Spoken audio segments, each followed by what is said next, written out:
216, and today we are talking about retreats, especially retreats for wellness, retreats for reigniting relationships.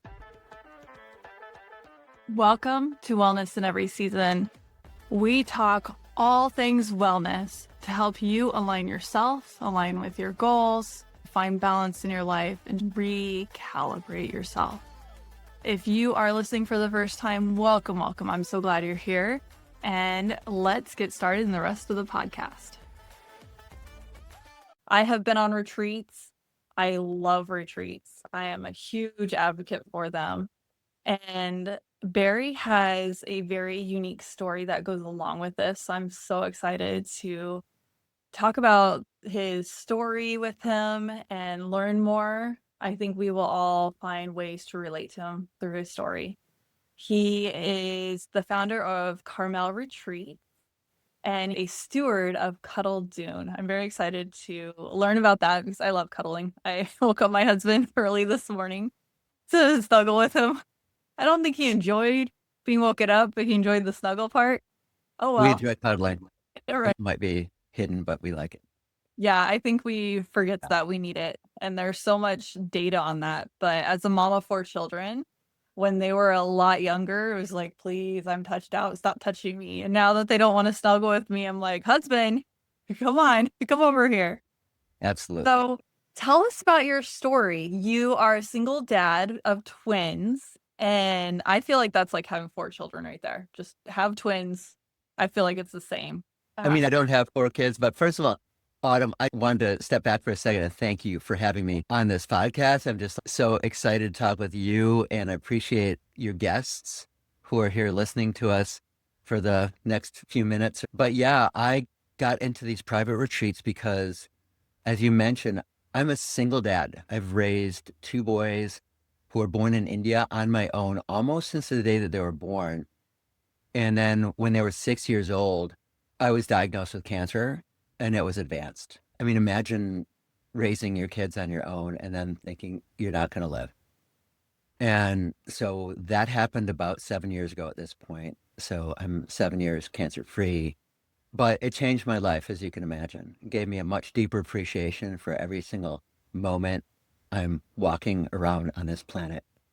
That I get to hug my boys again, and tomorrow they're graduating from 8th grade. You think, am I going to reach this milestone? Will I see them do that? And to think they don't have another parent, so forth. To kind of go into some of the details there, a few years ago, I had a swollen gland, and my doctor said, well, you're really burned out. You're raising kids. You have a lot of stress. I had a big corporate job. I was leading a team. I think I had 25 direct reports at that point at one of the big corporations in Silicon Valley that everybody's heard about. But my doctor said, let's just go check it out by a specialist. And so I went to the specialist, and she walked into the office and she says, so let's see your swollen gland. I hear you've been sick. And when she touched my neck, she became very quiet. And she said, if this is what I think it is, you won't be able to get out of bed for the next 6 to 9 months if you survive. You'll be on feeding tubes. And I said, no, wait a second. Why do you think that? And she says, I've seen this. I've seen enough of this. It's very serious. And I know. And I said, but you don't know me. And she says, I've seen a lot of this. And then she picked me up. Well, first she started doing biopsies of my neck, about 12 harpoons going into my neck right then and there in the office. And then she took me to the CT scanning department and walked me up to the counter and said, put him first in line. So that's very, very sobering. You have kids who are 6 years old at that point. They're little tiny peanuts, right? You can imagine everything that goes through your head. So that's how it all started. That literally changed my life. I left my job at that point, right? Because I wanted to survive. And I just dove into wellness and healing. And I read a great book that changed my whole mindset called Love, Medicine, and Miracles. I highly recommend it to anybody. I don't get any commissions from it. But basically the premise is, if you believe you're going to survive, that's who survives traumatic illness. You believe it's about mindset and believing that you're going to survive. And I did. It's about having a great purpose in your life. And I had two great purposes, my kids. I wanted to watch them grow up. I wanted to watch them graduate. I wanted to watch them be with them when they get married. I want to see grandchildren. I want all that. So now I'm focused on how do I live and survive to 120 with a great mindset, clear mind, clear thinking, right? And that's the path that I'm on now. But at the time that I got that diagnosis, I went into survival mode. And the doctor was right that it took me, the next 6 to 9 months of really brutal healing. But I made sure that I got out of bed every single day. And then I upped the game. I said, not only am I going to get out of bed, I'm going to run up and down my stairs every single day to stay fit. I'm going to do everything that I possibly can. I'm going to eat. I'm not going to have feeding tubes. And I did that. I managed to lose 50 pounds, which wasn't ideal.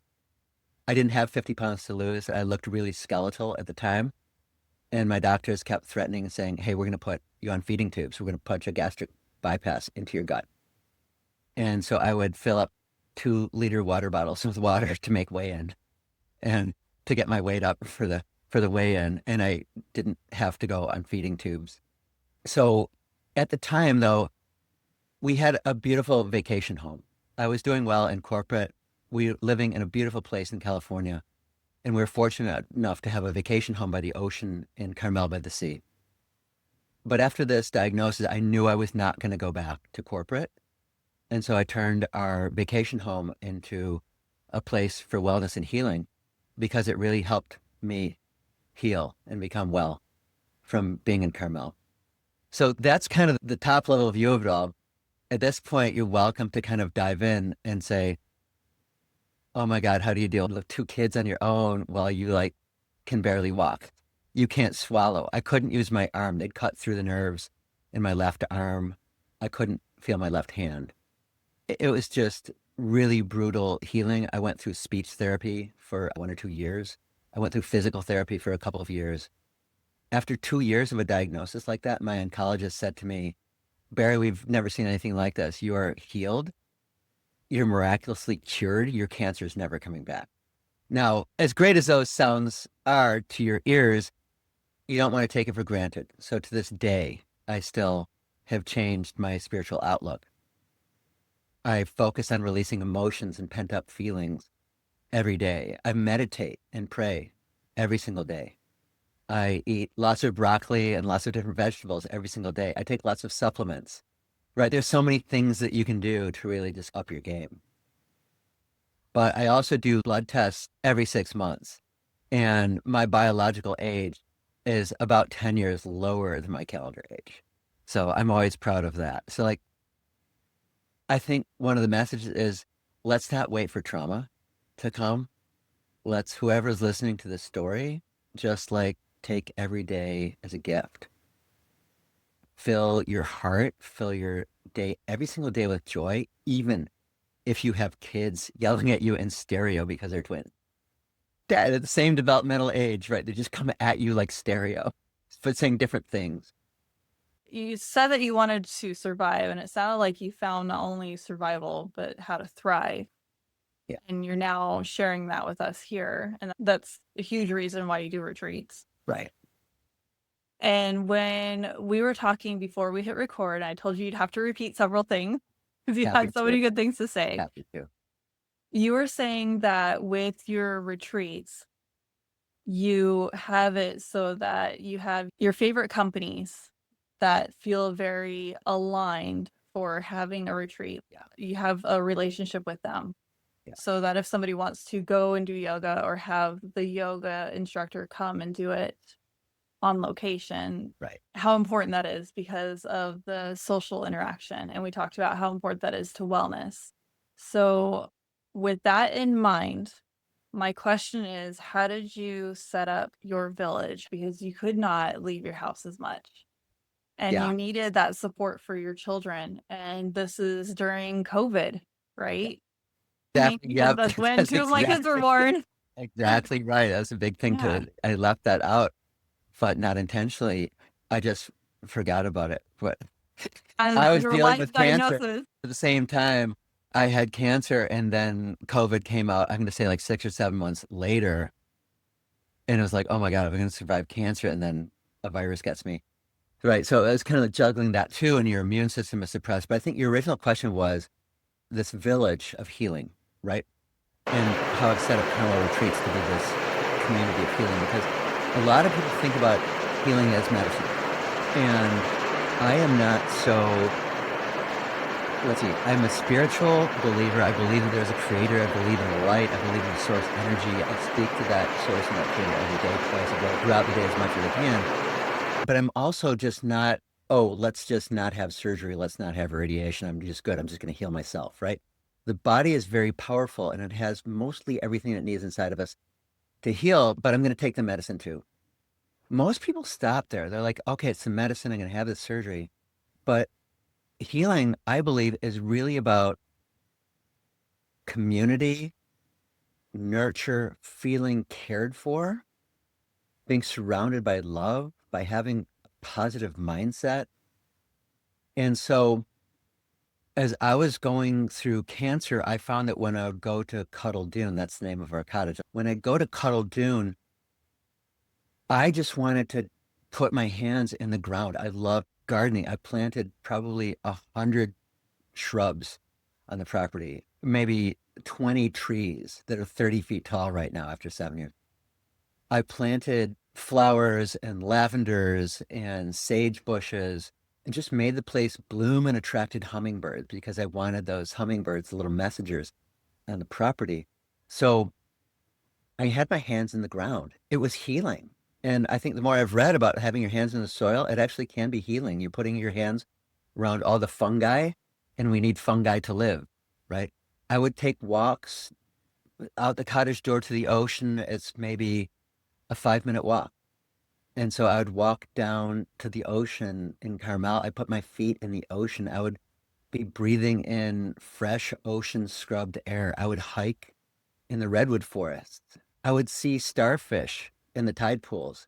I would see whales breaching offshore and seals having their pups in the coves. It's just impossible to not connect with nature when you're at that cottage or around Carmel by the Sea.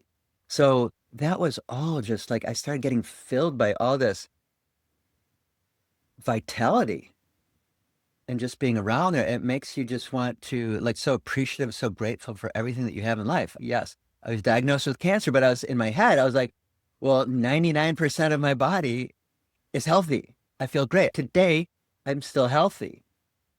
And so I was just filled with this joy and gratitude, and it makes you just need to share that. And so I wanted others to come and experience that too. So I started getting the word out, had my website, started talking to friends and family, and people would find me, although I'm terrible at marketing. But if I just talk about it and people can find me, they love the experience of being there. But for an example, somebody reached out to me and she said that she and her husband had just lost their first child. And for anybody who has kids, I mean, it's a tragedy for anybody. If you have kids, it really hits you deeply, right? To know that you lose your first child in the miscarriage. And she said they were filled with grief, she and her husband. Could they come and stay at Cuddle Doon? And so I said, of course. So they stayed for a week or 10 days.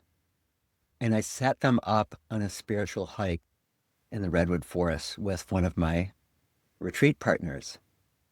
And they texted me after their first day of arrival, after their first night at Cuddle Doon. And they said, Barry, we just need to reach out to you immediately and let you know that this is the first time we've slept fully through the night and felt a sense of calmness since we lost our child. It's a big Right. deal. It's a really big deal. So that I think right there shows you the power of this community of setting them up. They weren't asking me for a spiritual hike in the redwood forest. I don't think they ever imagined doing something like that, but it can be very, very powerful to be connecting with nature so deeply and being on a personal hike with one retreat leader who's connecting Well, with you feel about this compared to trees that are this big and the and ocean they're and how old right. compared to you just remembering your place in the world, Yeah. looking the ocean, seeing the starfish, spending time planting and being in the soil. I love gardening too. Yeah. It makes you feel part of something bigger. Yeah. Right? It gets you out of yourself, out of your own head. It reminds you of your place in the circle of life. Yeah. Yeah. So they contacted me about a year later and they said, our family's growing. Don't know that it exactly started in the cottage during that week, but about At that least time, the healing did. the healing started there, right? And it allowed, so it can be a life-giving place too, just to come and connect and be in a place that feels nurturing and private and quiet. You see hummingbirds on the property, you just hear birds singing. You take walks by the ocean. And so I've been doing this now for the past 7-ish years, and I've had countless people coming through cancer. I had a father who reached out to me who said that he just had quadruple bypass surgery and he Mhm. wanted to stay at the property with his grown sons, not knowing if he'd ever get a chance to again, right? Because he wasn't taking every day for granted anymore. I had a woman who had the exact same cancer as I did. In fact, I've had two guests in the past few years. My cancer is fairly rare, but this woman, she also had the same cancer that I had just by chance. And she's now an inspirational speaker. And she's pretty disfigured. She had to go through speech therapy. She's lost parts of her body. And cancer is really devastating. And yet she's out there public speaking and being an inspiration to others. So the people who have now come to the cottages are inspirations to me, right? And the feeling that it gives me to be able to share this space with others is, I can't calculate it. The property values in Carmel are insane. Just to give you an idea, first of all, we have 4,000 square foot lots, which are tiny. They're postage stamp size, really tiny. If you buy an empty lot with nothing on it, it's $2 million. If you want to build something, it's $1,000 per square foot construction cost to start with, and a year of planning to get through the city commission. So it's untouchable by a lot of people, right? I was fortunate to buy the house 14 years ago when my kids were born, but it's really untouchable by most average people to be there. And so to be able to give them a week or a month to be well, to me feels like it's a gift that I get to be the steward of Cuddle Doon and get to share it with others. And how is this a retreat versus like a vacation rental? We're retreats because we set up our guests with yoga, with spiritual healers if they want, with a refuge spot that we partner with that's about 5 minutes away from the cottage if they want healing mineral baths and beautiful view of the Santa Lucia mountain range. If they want to rent a vintage roadster and bomb down Highway 1 along the coast, they can do that. I rented a 1955 Thunderbird convertible and went down to Big Fun. Sur with this engine roaring under your feet and the ocean spread out against you, the redwood forest on your left. It is healing. I'll tell you that. It is unbelievable. So we do private boutique personal retreats for couples. So we're not a resort in the sense of like you're going to come and be with 15 other people at the property. We provide the space. We're going to give you a PDF guide about how to curate and put together your own stay your way retreat, but you're going to feel healed or in the process of healing over the course of being with us. Our stays are weeks sometimes.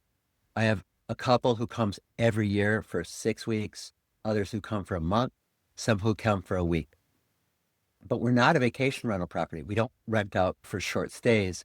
We specifically focus on people who are coming for healing or wellness or romance too, right? For Valentine's Day, you want a couple to come out.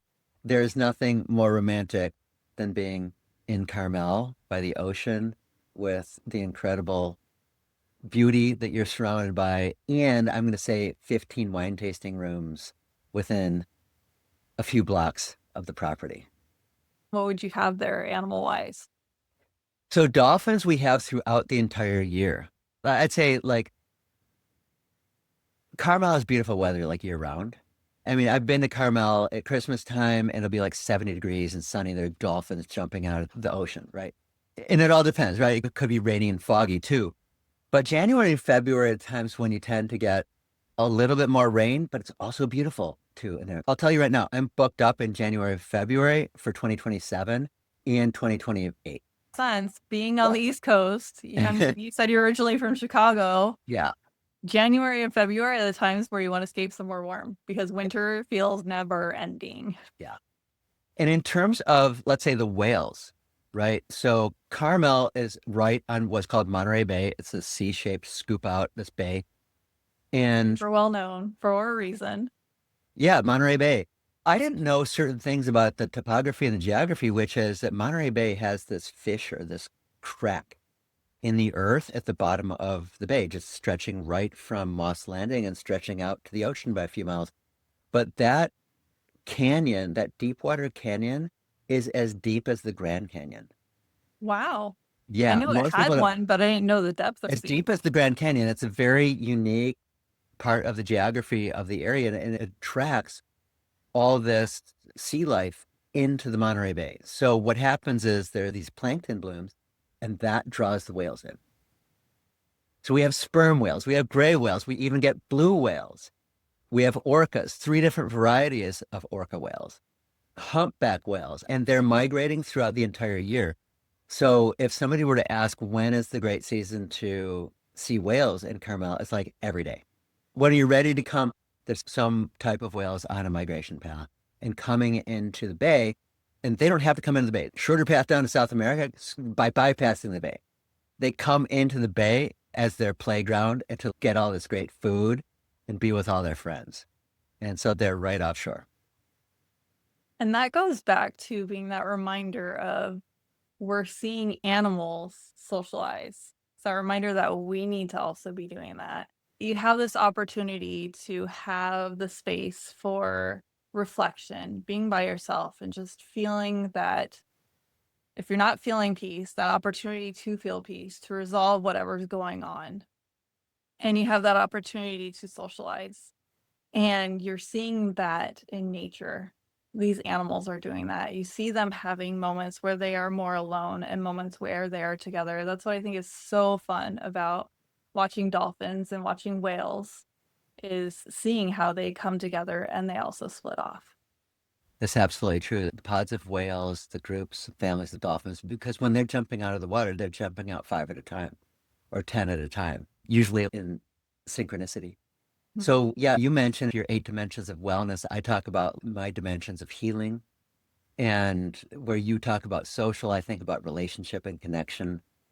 And so that relationship, when you're in Carmel with your husband, your spouse, your significant other, we have couples of every type and background and same-sex couples and alternate sex couples and everybody.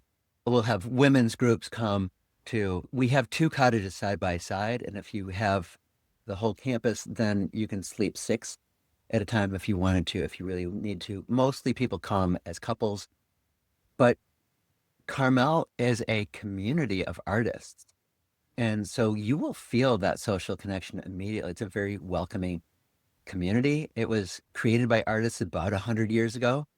And some of the famous writers would be like Sinclair Lewis, Ansel Adams, John Steinbeck, Robinson Jeffers, the poet.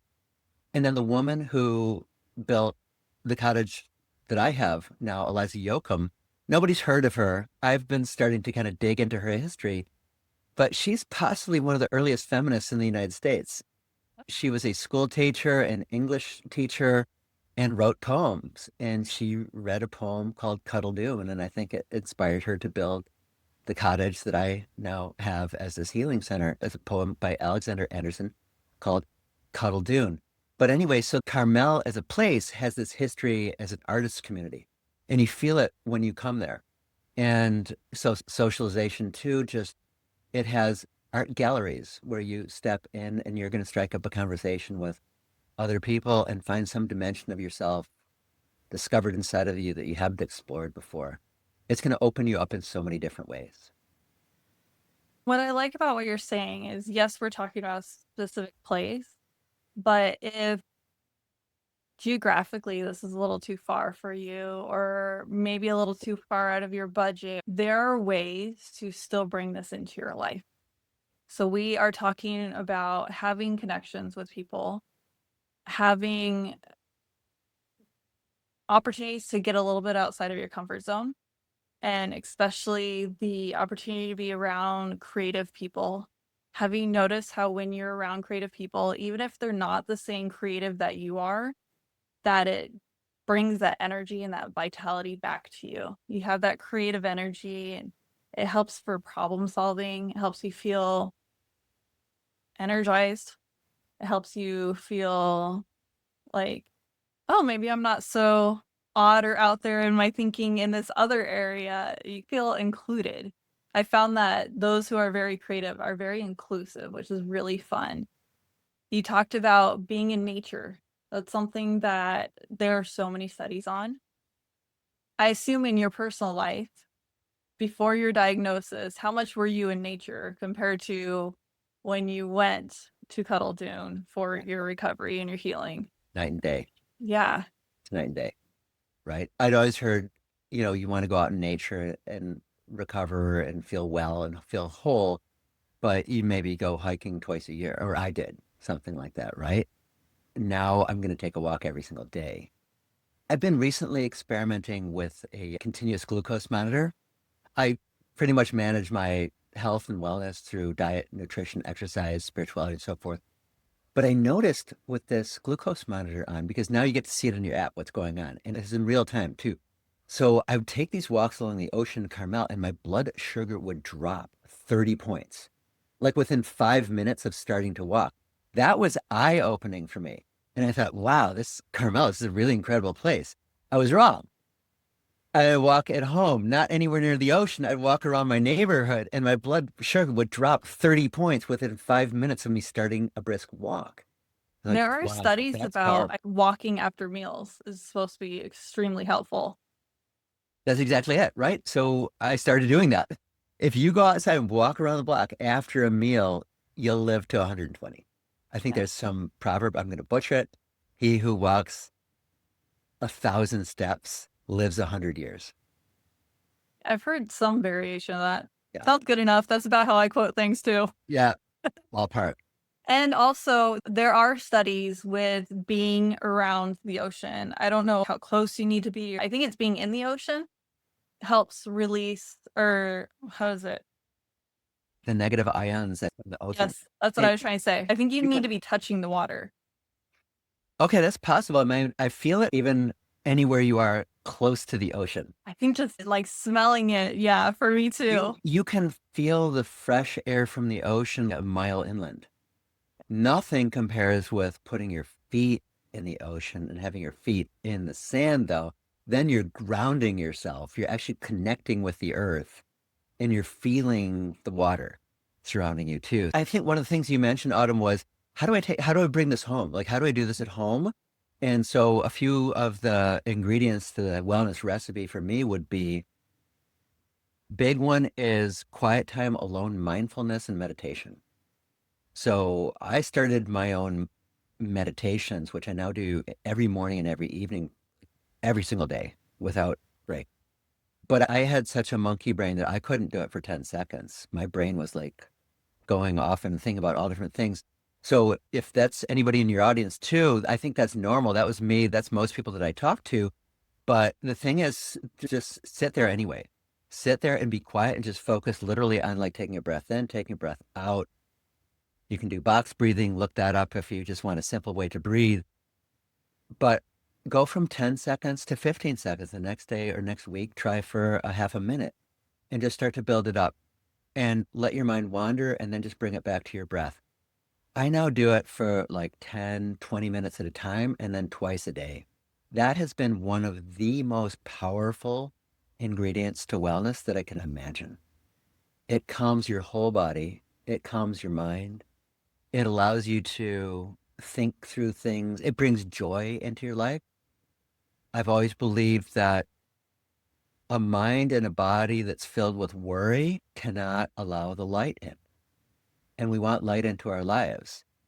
Joy, filling ourselves with joy, attracts the light. More light comes in as an added bonus. So you meditate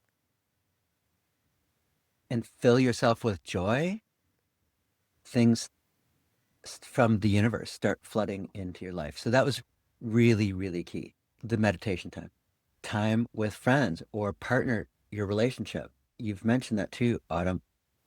So important. Let them,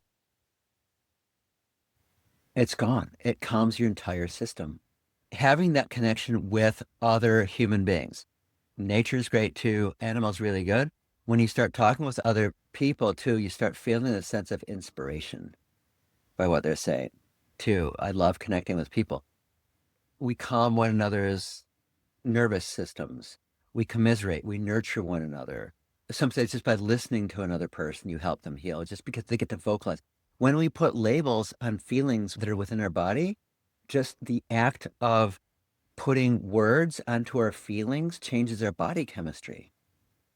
And so that I've in and noticed of I can let itself it is float powerful. away if it's a negative thought, just Yeah. or it cements it Yeah. in more. If it's a Right. positive thought that I can Yeah. actually put the label on. Yeah. Here's another thing that I tried because you queued me up. Most people meditate silently. I did that for years. Somebody encouraged me to meditate and talk out loud with the source, the creator, the light, whatever. If you're not religious, then whatever your source is, connect out loud with it. That's a whole nother level. Now, because when I'm silent, well, first do your meditation, have some silence in your meditation, but afterwards, invite the source in. Say, send me your light, send me your healing, help me puzzle through X, Y, and Z, send me the answers, send me messages, give me the vision to see your messages, the understanding to know what messages you're sending me, give me the courage to act upon your messages. If you start saying all those things out loud or just say what you're auto, you're juggling 4 kids right now. You have one home looking through the glass at you as we're on the podcast I right now. actually was, And yes, you wave to just a them, minute right? ago. Right?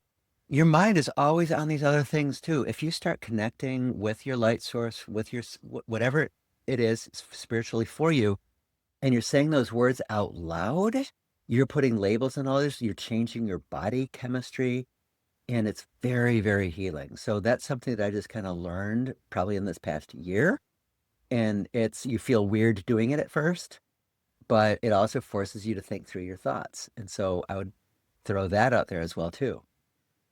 That makes sense. When you were first saying, I'm like, out loud meditation. Okay, so like praying out loud. So I can Yeah. bring my religion in there Yeah. for my own, not for you guys listening. I'm not going to bring my religion to you, but just for my own Yeah. needs.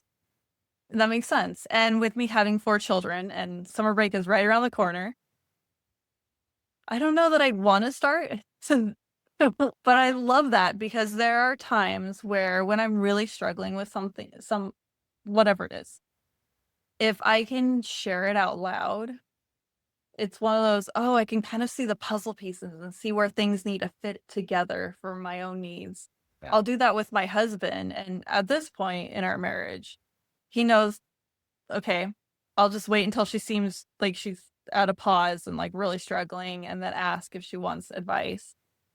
But him just being there and willing to listen and like he is fully tuned into me gives me enough space that I can figure it out for myself. Yeah. So it makes sense that that's the way that I work, Yeah. that an out loud meditation would work really well for me too.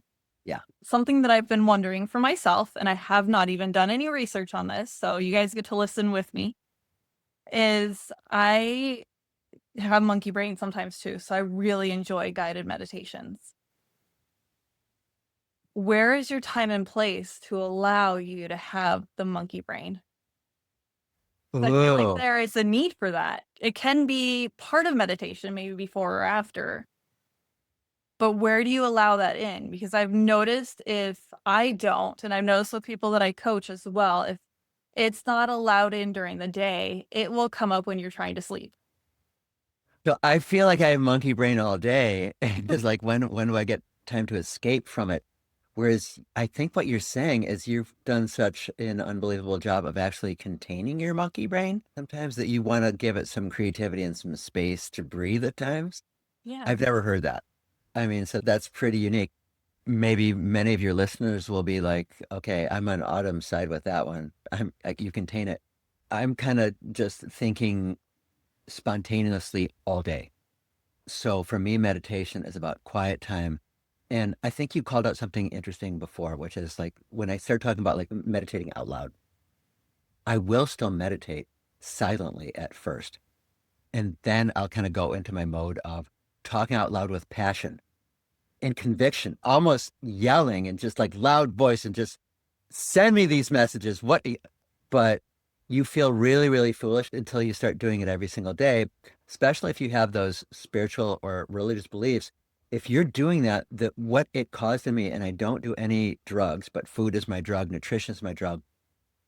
I started having extremely vivid visions once the talking out loud was added after my silent meditations, almost like daytime visions, almost like as great as a nighttime dream that vividly, but during the daytime while I'm talking out loud. So like a daydream, or is this Yeah. like maybe visualization? Because visualization is something that's super important for goal setting and really aligning, is my life on the right track with my life purpose and where I want to go. So is it anything like either of those? I wasn't prompting myself to have certain visualizations, right? Like if there's something, let's say you want to do great at the basketball game tomorrow and shoot the hoops, there's studies that show that people who just like visualize shooting a basketball are going to do as well as the people who are actually shooting that basketball.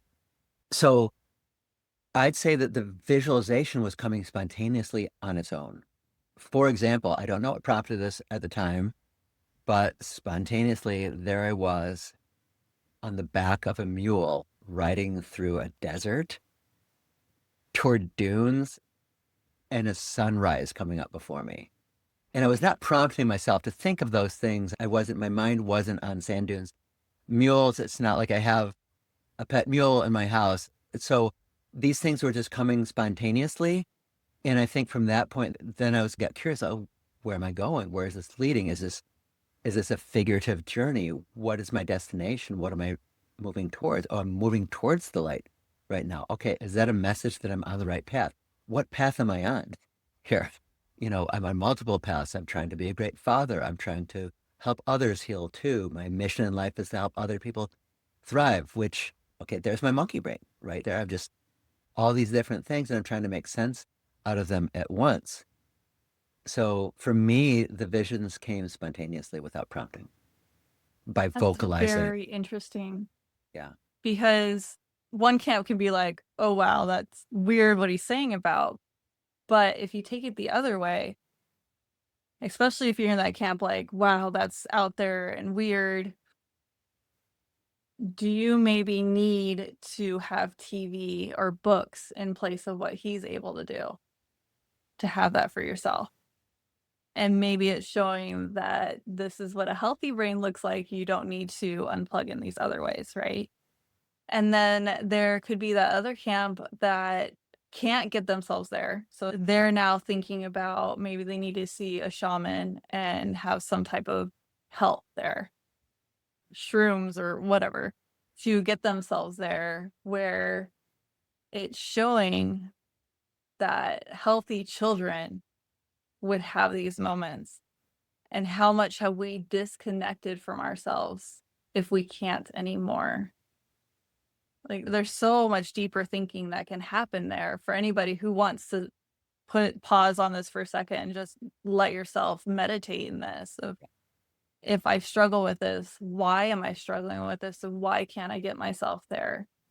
Because it can be so good for, let's talk about, how did your body feel when you were having this? How did it feel for yourself? I didn't know where it was coming from.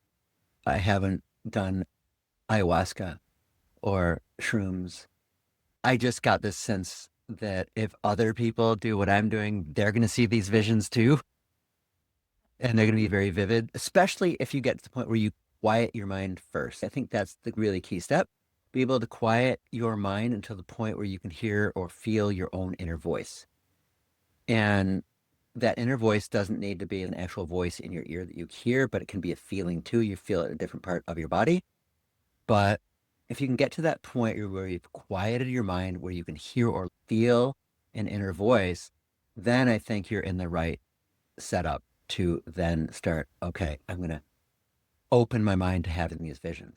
Now, when you mentioned TV, I'm a dad. I'm always trying to limit screen time with my kids, right? They could live off of video games right now, 14-year-old teenage boys.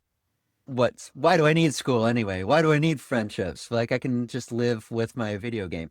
So I'm not an advocate of the screens, unless of course it's some like a visual meditation that you're watching, something like that. Some people might say, you know what? I just need a TV show to veg out. I get that too. That can be very relaxing because then you get this whole other narrative going in your head while you're watching the TV show. So if people like the TV, I won't deny that. But I like your thinking about quieting your mind. I like the idea of being able to envision things too. I'm a huge advocate in visualization. I'm an executive coach in the daytime for Silicon Valley executives. Visualization of success is a big part of the practice. It's really key. So I'm a huge advocate of that as well.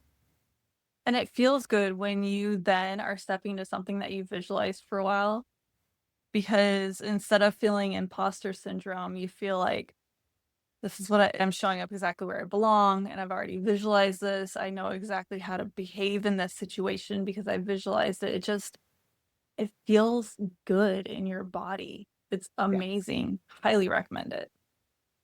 I'm with you, right? You just know that if you've thought it through almost daily, let's say coming up to a presentation, if you're visualizing yourself up on stage and wondering how people are going to judge you, then your mind is in the wrong place. But if you visualize yourself up on that stage in front of people and know that you're giving them each a gift in the audience, that you're sharing something that either they haven't heard before or they haven't heard before in your words and in your voice. Even if they've heard it 1,000 times before, they haven't heard it in your words and in your voice, or as you, maybe you're their manager, maybe you're their VP, maybe whatever it is, they haven't heard it from you before. So it's going to be inspiring no matter what. If you visualize yourself up there giving them all a gift and saying words in a unique way that nobody's ever they've never experienced that way before, you're going to do really, really well. Even if you stumble upon your words or forget your lines, or you're just going to be authentically you up there because you've rehearsed it in your visualizations. Yeah, makes a big difference. Yeah. So, do you have a final thought as we close out? And then after that, tell us where to find how Yeah. to get in on your retreat.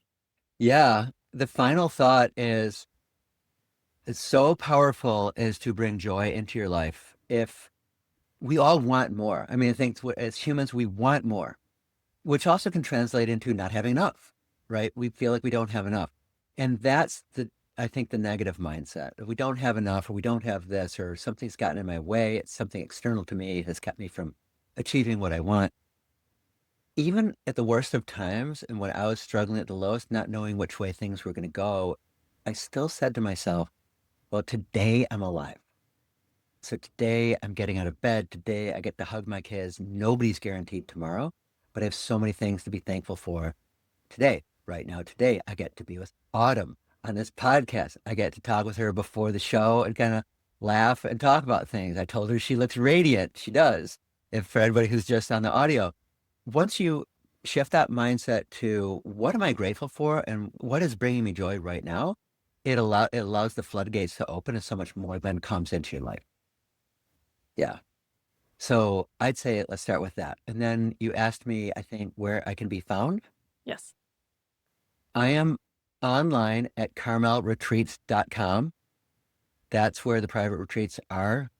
You can find me there. You can find me on Instagram at carmel.retreats as well. One thing I wanted to mention too is that we used to have occasional gaps in between our bookings at Carmel Retreats that we would gift or give away to local artists.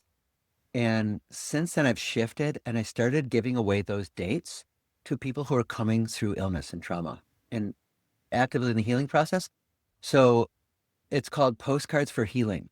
And so if you go to the website at carmelretreats.com and click on the tab at the top that says postcards, it will take you to a page where you can nominate somebody that you know and give them a gift of healing. They'll be absolutely free. It'll be like 2 nights in the cottage or 3 nights in the cottage. And they'll come, they'll be by the ocean, and it makes the people who nominate their friends part of the gift giving, right? Because we all know somebody who needs this. And then there's me who are like, I own this property, but the property's not mine, right? So I can't take it with me after I go. I just get to be the steward of it for now. I need to share it with as many people as I can.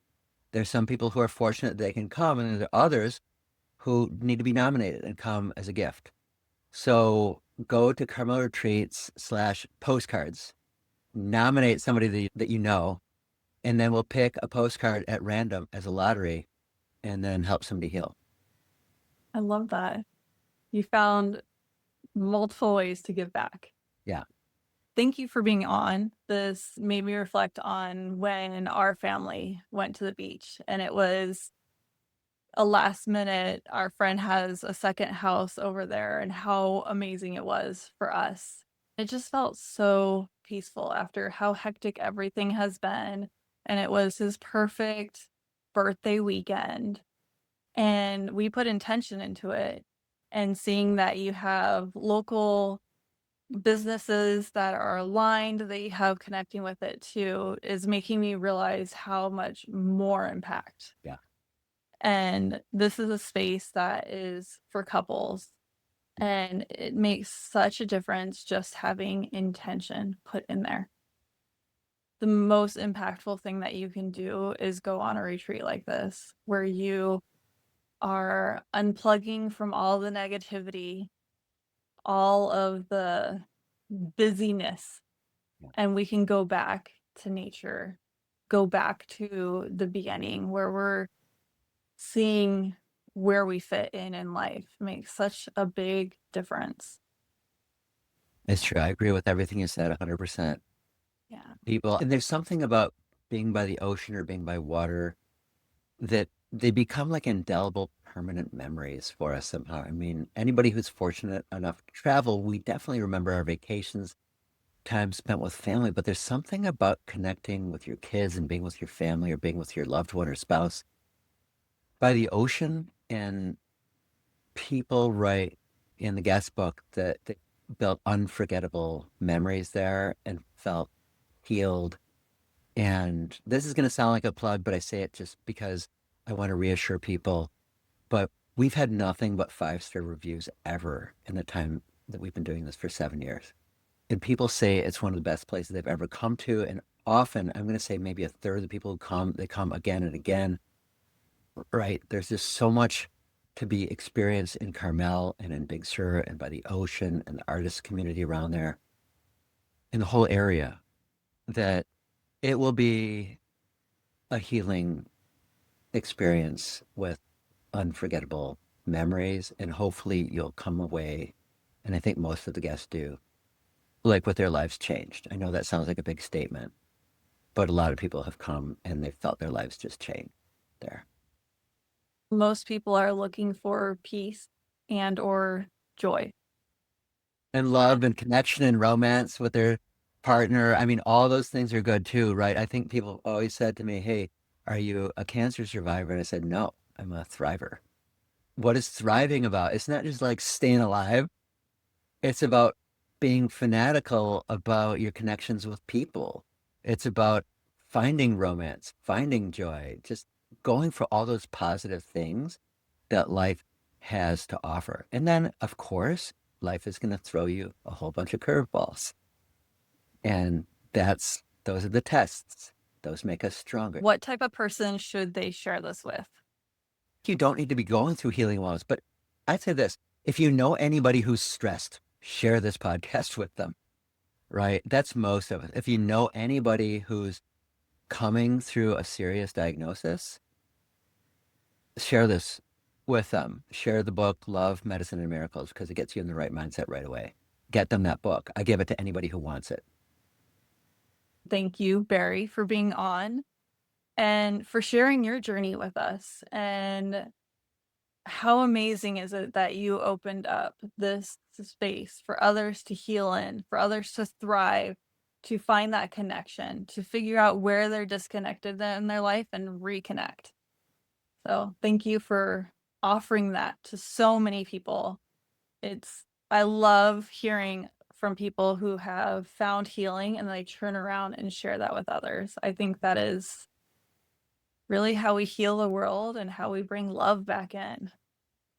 It truly is. And it's part of our own healing process too. Thank you again so much for having me. I've really enjoyed. I don't want it to end. Folks who don't want it to end either, they can go to your website. Absolutely.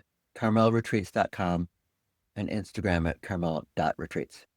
Thank you so much for listening to this episode. I hope that you found the answers that you needed and you had some amazing aha moments. Please share this episode with others because it helps us align ourselves and then better align the world so that we can seek the healing that we really are looking for. As part of the legal language, I am a certified life coach with a bachelor's in applied health. That is what I am leaning on for this. This is general advice. Take it as such. See you in the next episode.